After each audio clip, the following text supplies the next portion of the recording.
তৃণমূল কংগ্রেস রতন টাটার মাথায় শুধু বন্দুক রাখেননি, গোটা পশ্চিমবঙ্গ তথা ভারতবর্ষের শিল্প ব্যবস্থার মাথার উপরে বন্দুক রেখে দিয়েছিলেন। দেখুন, শিল্পের বদ্ধভূমিতে দাঁড়িয়ে আমাদের প্রধানমন্ত্রী নরেন্দ্র মোদী আপনাদের কাছে এসেছেন শিল্পায়নের বার্তা দিতে। পশ্চিমবঙ্গে নতুন বিনিয়োগ চাই, কৃষি শিল্পের সহাবস্থান চাই, নতুন শিল্পে কৃষকের অংশদারিত্ব চাই।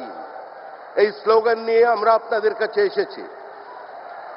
প্রয়াত রতন টাটা বলেছিলেন, আমার মাথার উপর বন্দুক রেখে কেউ কোনো কাজ করাতে পারবে না।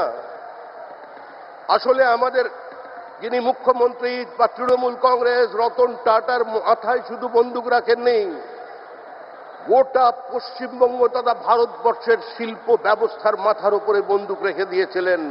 আজকে আমরা এই ব্যবস্থার পরিবর্তন করতে এসেছি।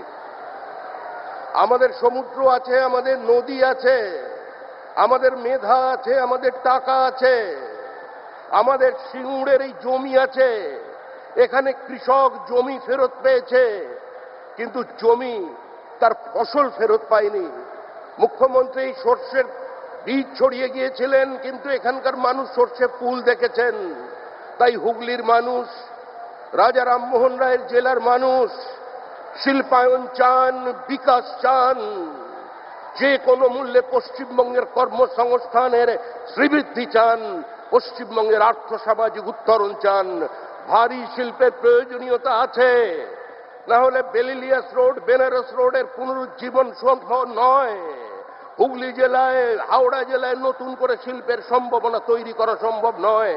তাই আবার বলছি, আজকের এই শিল্পের বদ্ধভূমি সিঙ্গুরে দাঁড়িয়ে দেশের প্রধানমন্ত্রী, যার নাম আর উন্নয়ন সমার্থক শব্দ, যিনি ওই রতন টাটার কথায় ব্যানানা রিপাবলিক থেকে ভারতবর্ষকে চতুর্থ অর্থ ব্যবস্থায় পৌঁছে দিয়েছেন।